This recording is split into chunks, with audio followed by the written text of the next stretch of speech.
Hello everyone, thank you so much for joining the webinar today.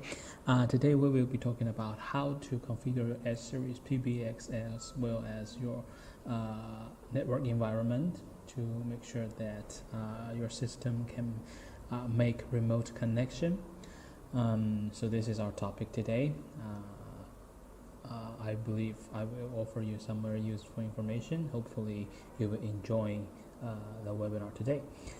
So as usual, before we actually get started, I'd like to make sure that every one of you can hear me fine. So I'd like to ask a favor from you. If you do hear me, please give me a reply through the chatting panel of GoToWebinar. Okay, thank you so much for your cooperation. If you do hear me, please let me know. Okay, thank you.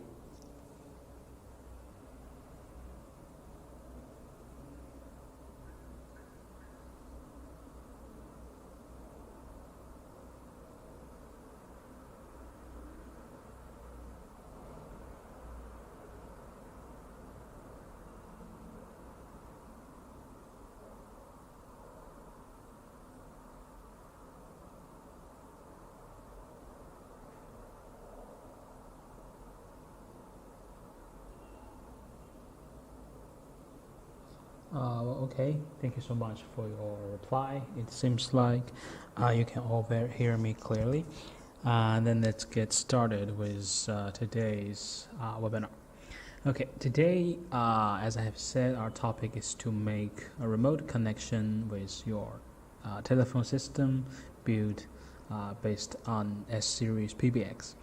When we talk about remote connection, actually, we mean an interface where you have opened so your telephone system can be connected to the public internet, through which you can realize connection for your remote extensions. That is to say, perhaps your IP phone in your house or your remote extension like your mobile phones, or you can also realize connection for your PBX, that is to say, for other telephone system in other location.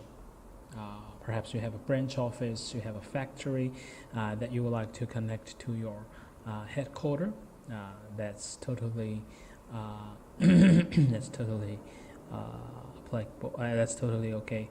Workable for S-Series PBX, and today we are going to show you how you can do this. Okay, as I have said, people will need remote extension, especially when they need more flexibility or they need to expand the range with which they use their telephone system, right? So as I have said, people will use this for branch office integration. With branch office integration, in fact, we are connecting two PBX together. This way, we are actually connecting two telephone system as one across the internet through internet. So it can be cross-region connection, because it's connected by internet. In this example, we can totally connect our office in the US and our office in China through internet. And with this kind of integration with two systems, we can totally make free calls between offices. That is to say, if the US office employees wants to call our China office, usually they will have to make a long-distance international call. That will be very expensive. But if you have connected the PBXs on both sides together through internet, all they have to do is to make a phone call between extensions over two places. That will be considered an internal phone call between PBX. You can go through service provider and go directly from PBX to PBX through internet. So this way you don't have to pay anything for this kind of call. And if you have a company like this, in different locations, this kind of settings and configuration can save you a lot of money. with the phone bill. Okay, and then you can also share local trunk to other office. So that's very easy to understand because the two PBX is connected through internet, so they are practically linked as one. So the trunk in the PBX of China office can also be used by the extensions in the US office. So if the people in your US office needs to make a phone call, not to the China office now, not to their employees, but to perhaps their clients, your associates in China. Well, normally they would also have to make a long distance international call. They use an US line to call a China number. That's very expensive, but they can also still use this, make advantage of your PBX system. You can send your call from your US office PBX to your China office PBX and make the phone call through the trunks connected to the China office PBX. So you have totally skipped the international part. All you are making is a domestic internal phone call in China. That's way more cheap than an international phone call from US to China. Okay, and then of course, because we have two offices, people may have to do conference calls from time to time. And if you use our PBX conference call system, well, you can surely very easily make conference call between two offices, and as it only go through the internet, only go through internet and go through the internal system we have built between our US office PBX and China office PBX, it will be totally free. And as I have said, people will also use it for remote extension. So that's very easy to understand. If you are not in the office, if you use only a traditional PBX system, if you're not in the office, when someone calls your office phone, or perhaps the desktop phone in your office, right? Someone call this number and you are not there, you will miss this call no matter how. But with remote extension, you can actually register your mobile phone to this extension number, or you can have your the IP phone in your house linked to this extension number, and have this extension number registered remotely through the internet to this PBX. This way, when someone make a phone call to your office number, your mobile phone or the IP phone in your house, or if you use a computer with a soft phone, that's also okay, will ring, and you will be able to answer the call when you're not in the office. So this is remote extension. People use these functions a lot, especially with the with the development of smartphones. So this is also a very useful function. And what we do today, as I have said, is to explain how to set up your system to make sure we can work with this kind of remote connection. Okay, now let's get started. Okay. The first thing you need to do to set up the telephone system with the remote extension is to open an interface to internet. Well, this is very easy to understand, because if you have normally you have a PBX. Well, you have your extensions, or that is to say your IP phones or your analog phones registered to this PBX, right? Very easy to understand. And then you have a SIP trunk, usually offered by a service provider. So this is your telephone system, and normally it works fine. And if you need, you can also connect your your PBX to the router you use for internet resource. So your PBX will have access to the internet. But this is normally you don't have to do this because without the internet, only with a SIP trunk or other kinds of trunks or telephone system will work perfectly fine, because you have a trunk where you can make and receive outside phone calls, and then you have extensions registered, and so you can make internal phone calls. That's totally okay for you. But when you need to have a remote connection, or you need to connect to PBX in other places, or you need to connect to a remote extension, perhaps your mobile phone, you will need to make sure that there is an open port to the public network on your PBX system, so the external devices can connect to your telephone system through this port. So this is the very first thing we need to do. Here we have divided the possible network environment that you might encounter when you install a S-Series PBX. So firstly, let's see. People may have a static public IP address, or most service provider, when they give you a internet line, they would give you by default a dynamic public IP address.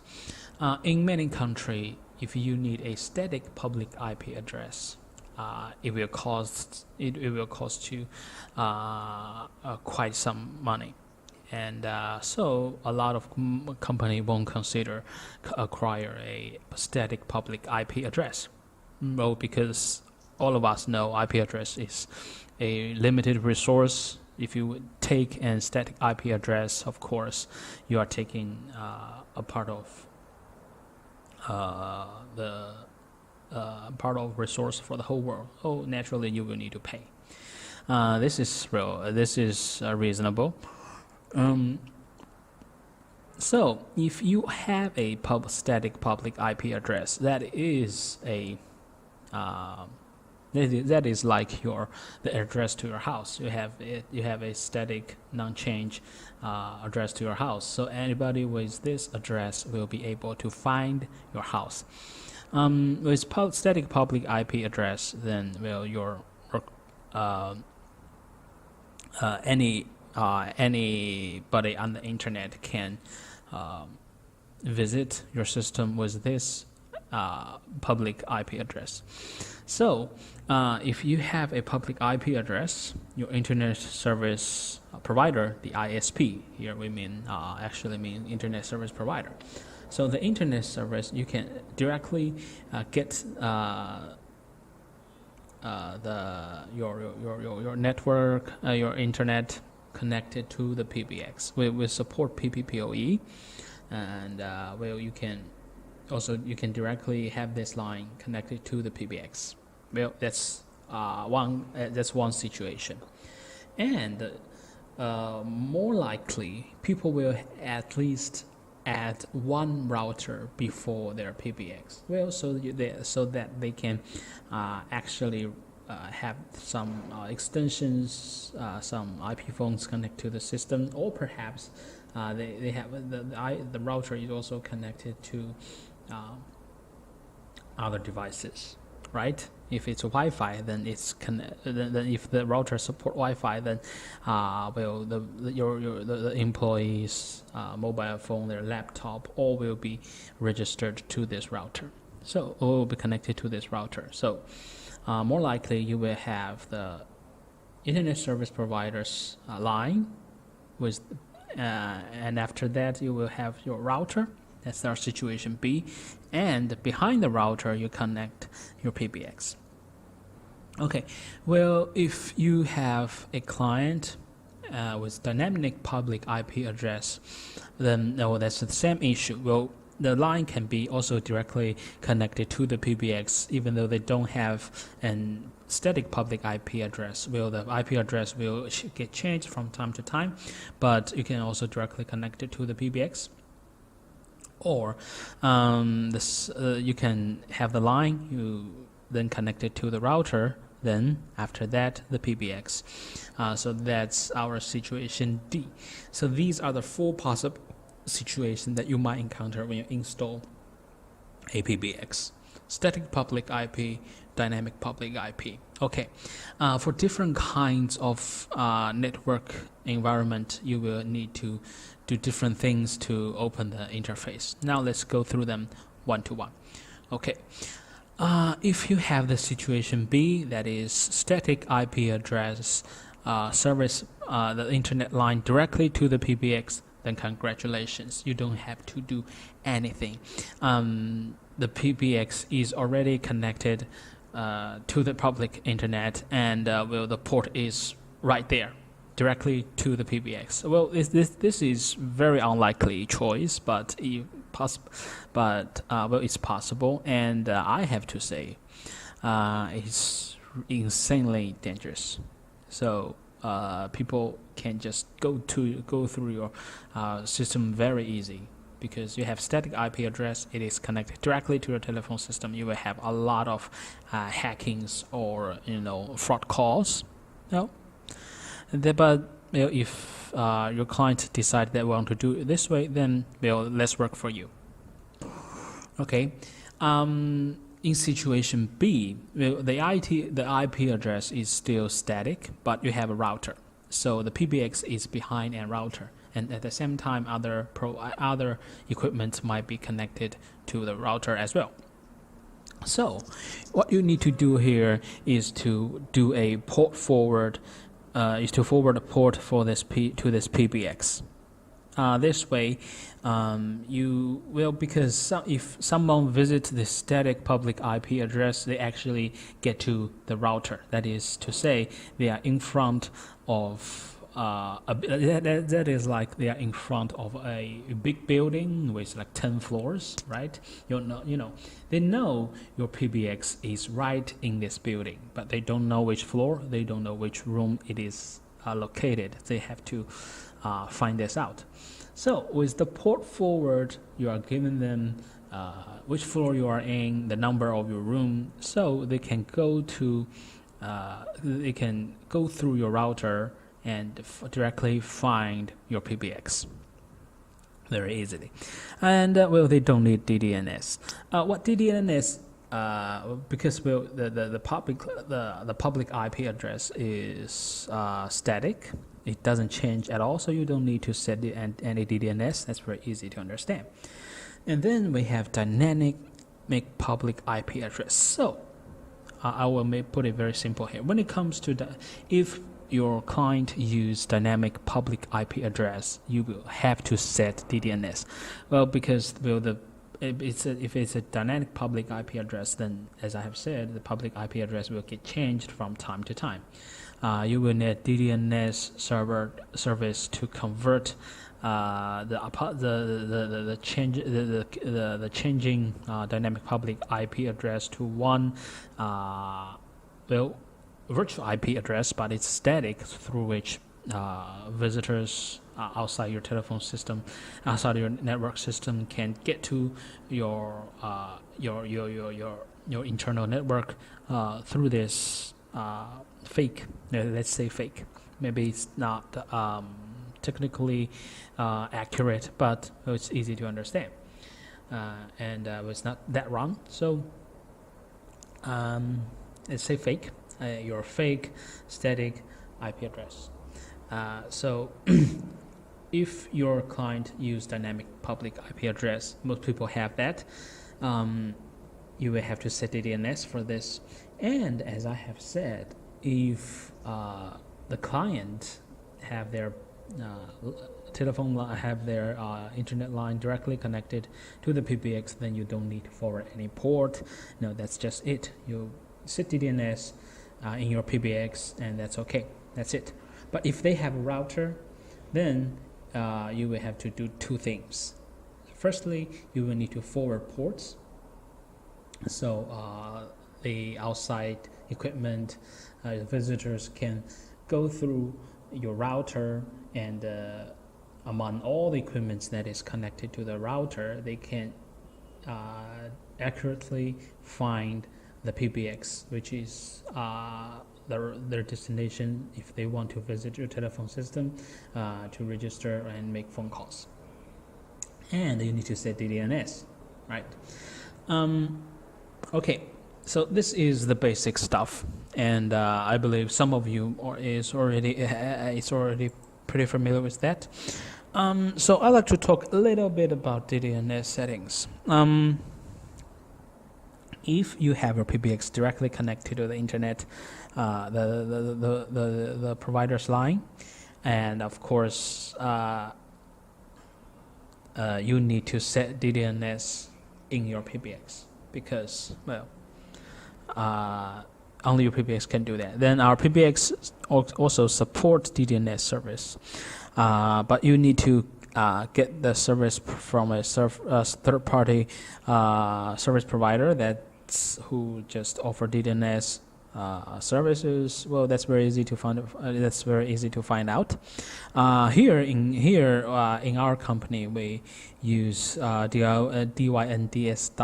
That's our DNS server.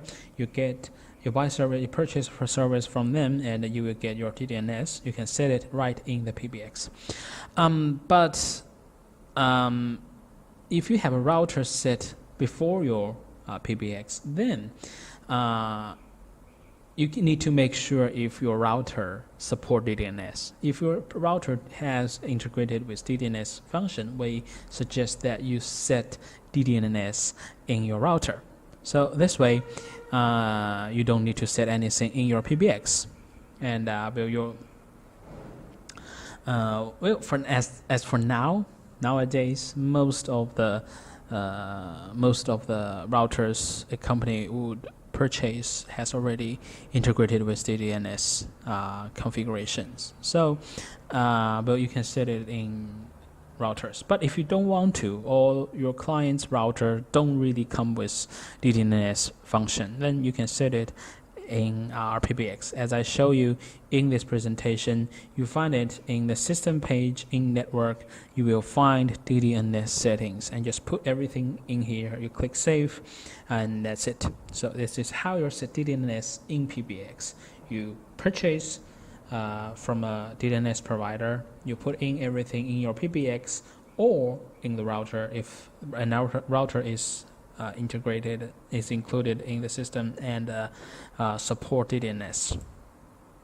Okay, I have already covered this. If your router has been integrated with DNS function, then you don't need to set it in your PBX. You don't have to enable DNS in your PBX. Okay, now let's talk about port forward. I will not be able to show you how to forward a port because that has to be operated on your router, and different people use different kinds of routers. So that's it. But I will tell, and a general IP guy can surely do this. So I won't waste too much time explaining to you how to forward a port. I will be explaining you something that you already know for a long time ago. Okay. What I will say here is there are two ports that you absolutely need to forward if you want to get remote connection and you want it to work. The first one is SIP UDP 5060, and the other one is SIP RTP 10,000 to 12,000. Those are the two ports. Those are the two ports you need to forward. And now I will open up an WebGUI, a real equipment, to explain, so I can better explain to you why we need to forward those two ports. Okay.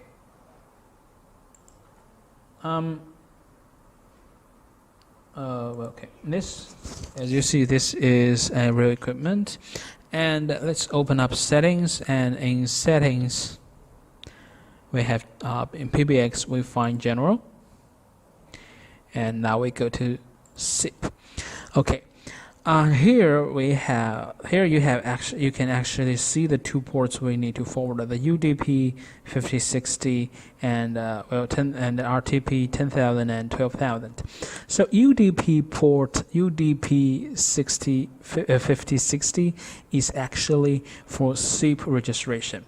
When we are doing remote connection, we are registering, or no matter if it is a other PBX or it is other IP phones or your mobile phone, you're actually registering this equipment to your local PBX through SIP. This is very important. So we need to have a port open for SIP registration. The UDP 5060 is our default settings, and we suggest you keep our default settings in this sense, but it is changeable. If you like, you can assign another port for this. That's okay. You can change that. You can, if you have different settings in your network, or if you already used the 5060 for other stuff, well, you can use another port. That's okay. But then if you have changed the settings here, for example, to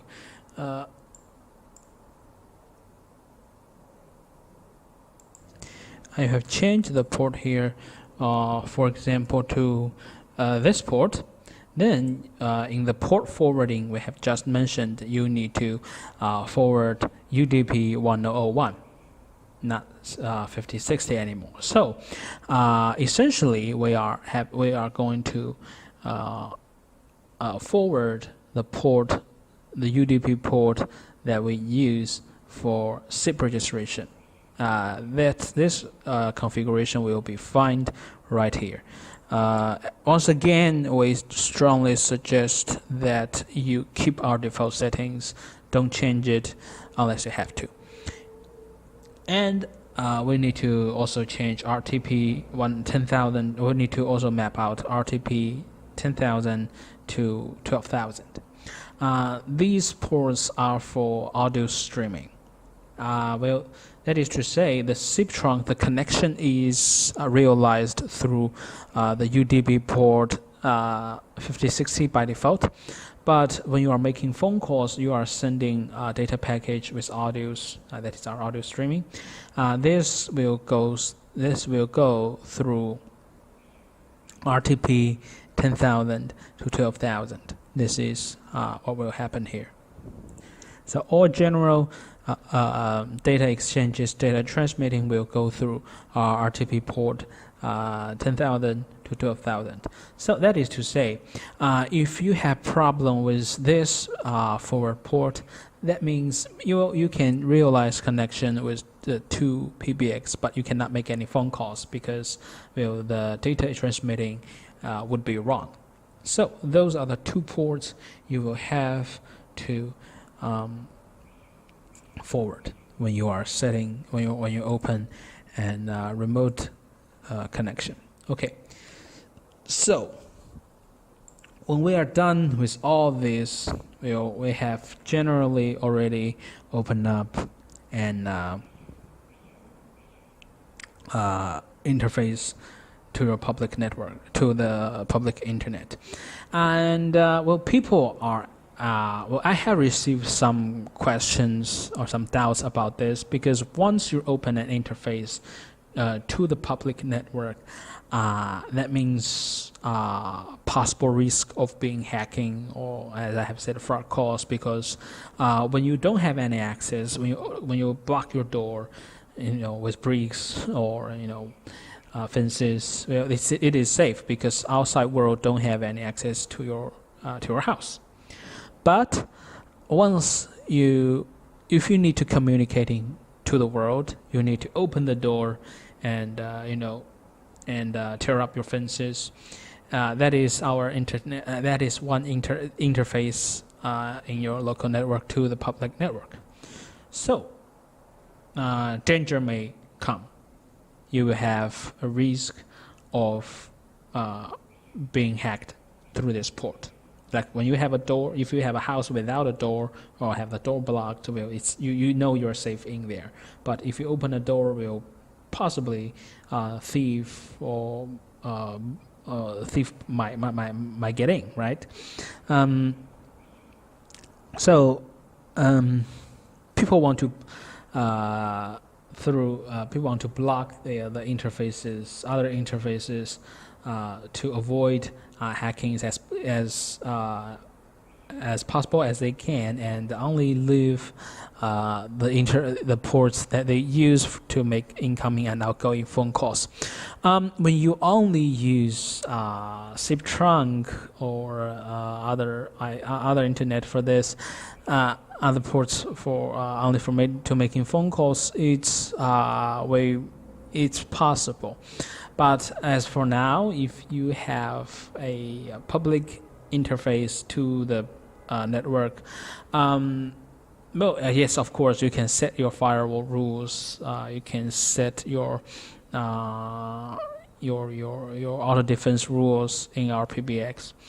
But that's, according to our experience, that's not enough. That's really not enough, because hackings can go through your system.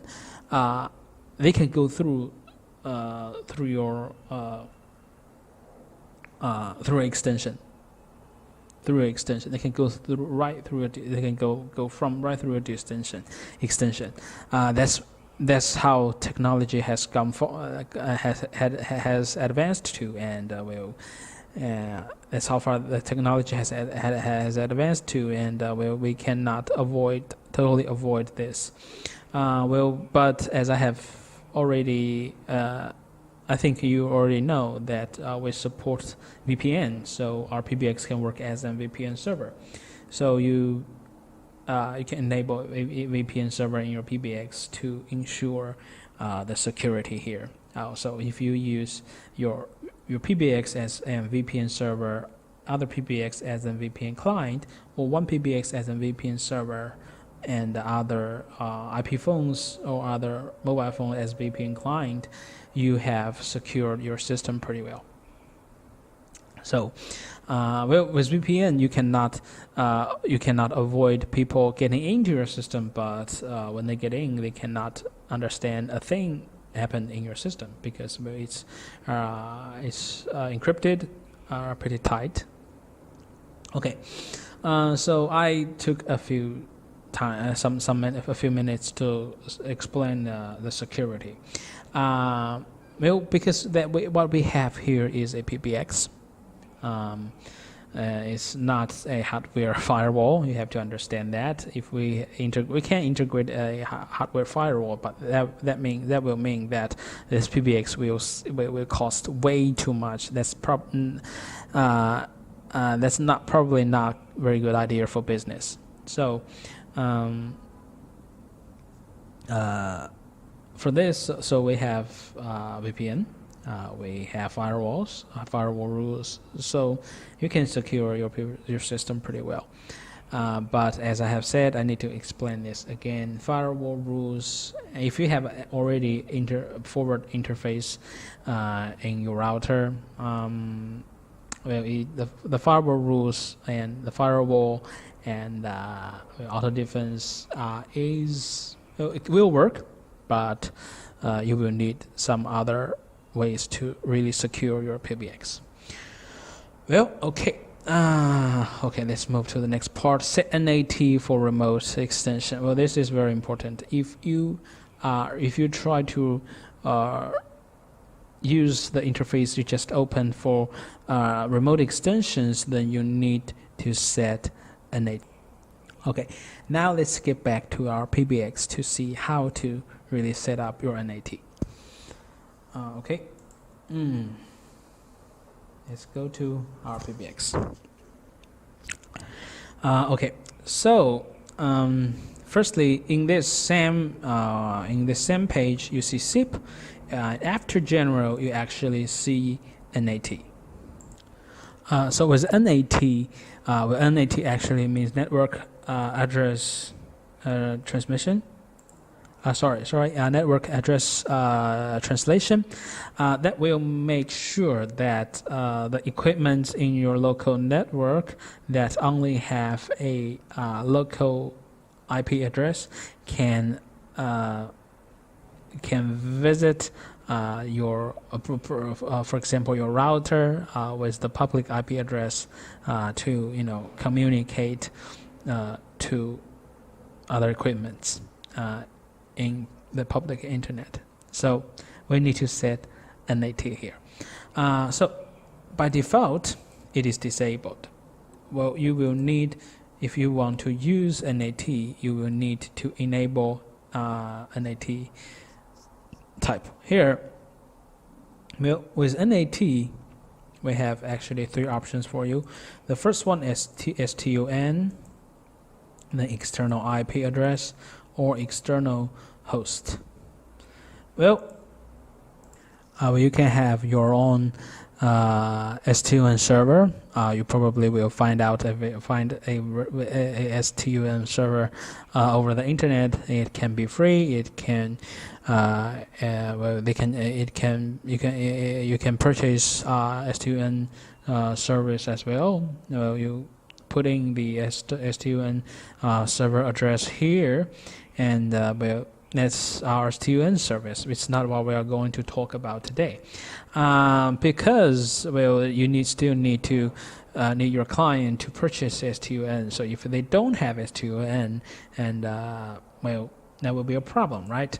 So here we have stun.yeastar.com. You can use that for sure, but well, you probably will need a more stable local STUN service.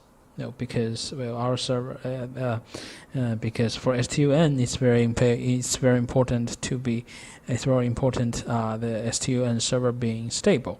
So we offer you this one. If you can just keep the default settings. You can connect to our STUN server, of course, and well, if you have your own STUN service, that's okay. But what we're going to talk about here today is external IP address. This is what we have been done here. Okay, so firstly, we need to put in external IP address. If you have static external IP address, then you just put in your external IP address. That's it. And if you don't have an static IP address, the DNS server will offer you one, as I have said, a virtual static IP address. So this is the one that we are using here.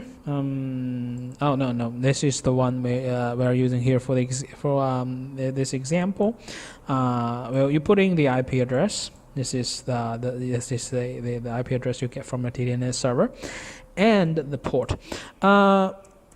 The port actually is the forward port to the UDP 5060 or any other ports you have changed for SIP registration. We have just mentioned this.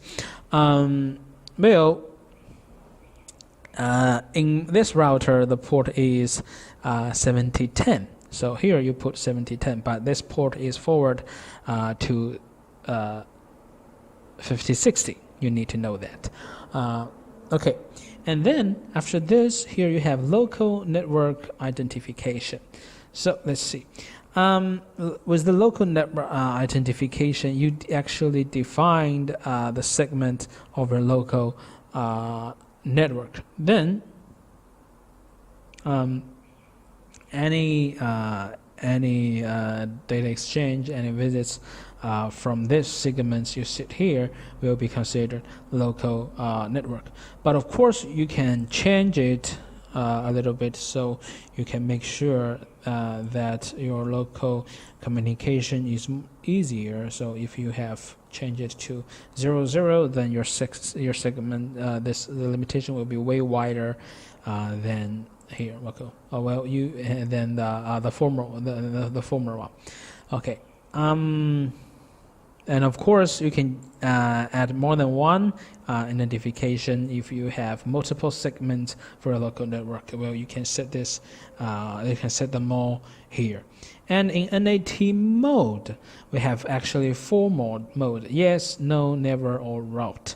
Okay, well, here we have give you a very clear explanation. So in yes mode, you use NAT and ignore the address information in the SIP/SDP headers and reply to the sender's IP address or port. And if you select no, then you use NAT mode only according to the RFC 3581. But in never mode, you would in never mode, never attempt NAT mode or RFC 3581 support. But in route, you use NAT but do not include port in headers. So, port in headers. So, well, in general, in NAT mode, if you use external IP address, you can choose accordingly. We support that you set yes.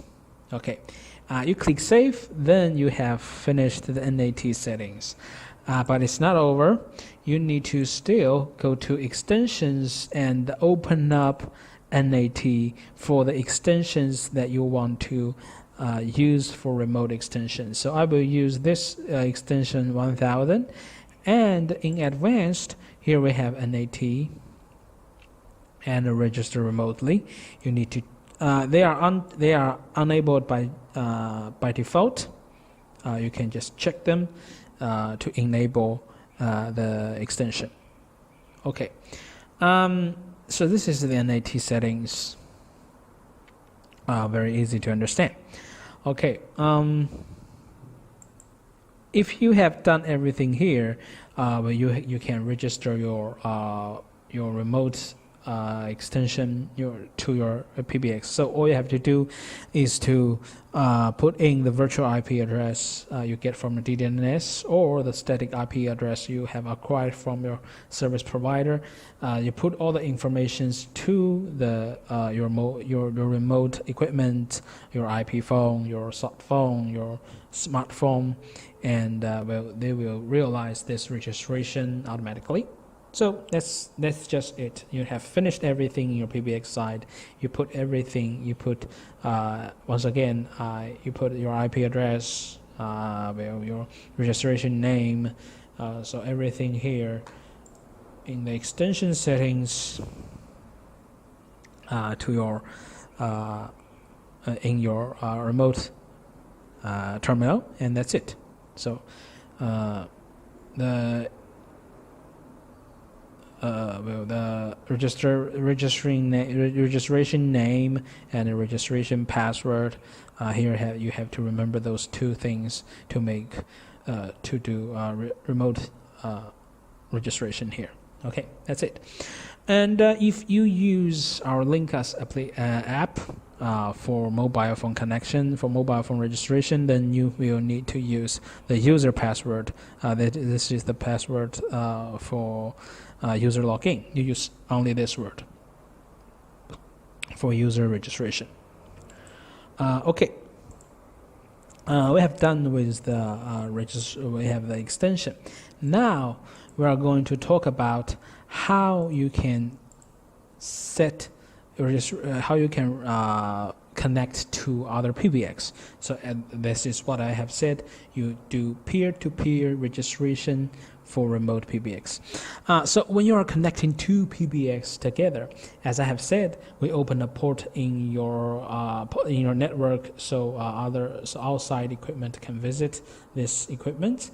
And when it comes to two PBX, you will still have to forward those ports, of course. And you can do all you need to do is to register the two ports to each other as an SIP trunk. So this is how you make the registration. I will show you. I will show you here. Also in this equipment. So in settings we have trunks.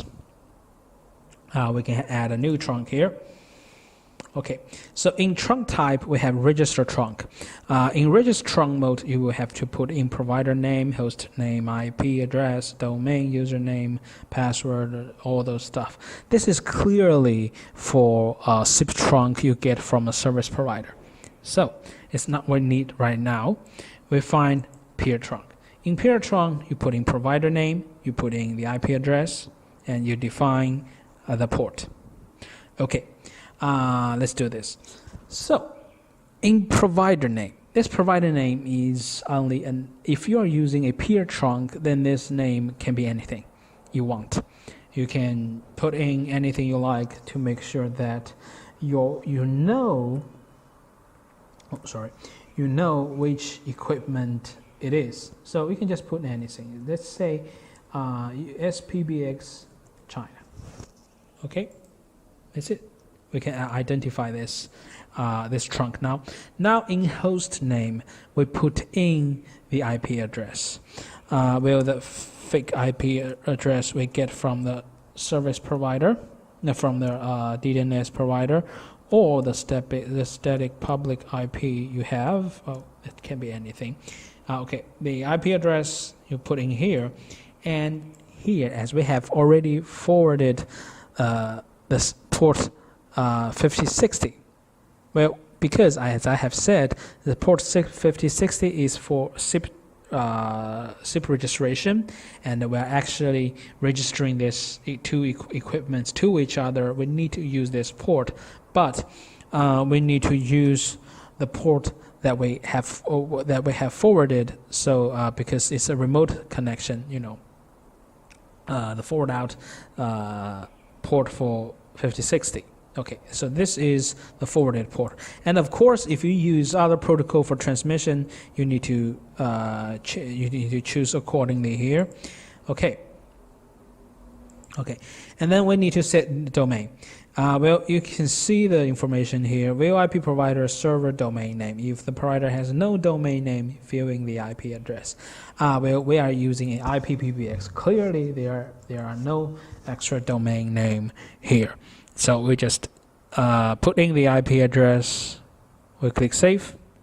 Now we have this SPBX trunk, and now all we have to do is to do the same thing in the other PBX with the IP address you get from your, for example, your US office, because this is the SPBX in China office, and where we have everything set it right here, and of course you have to put in all the information you get from the US office in your China office, how you like to set those things. And I do know you guys all you are very interested in how to secure your system when you have interface to public internet. And as I have said, all the settings for firewall rules and auto defense is pretty much it. It's all that we can offer for you to secure your system, and at the same time you will need to know the possible risk when you open an interface. And of course, as I have said, we offer VPN server, support VPN server in our SPBX. You can use SPBX as a VPN server to build a VPN service, a VPN network for your telephone system. That's very good. That will totally secure your system. We strongly suggest that you do this. And if you need any guide or any help on the VPN, we do have. We will arrange a webinar in a few weeks. And of course, we have menu in our website, YSCRS.com. You can find the VPN server menu over there as well. Okay, I think that's it. If there is anything you'd like to know, please tell me. I will give you a reply right away. Okay, thank you.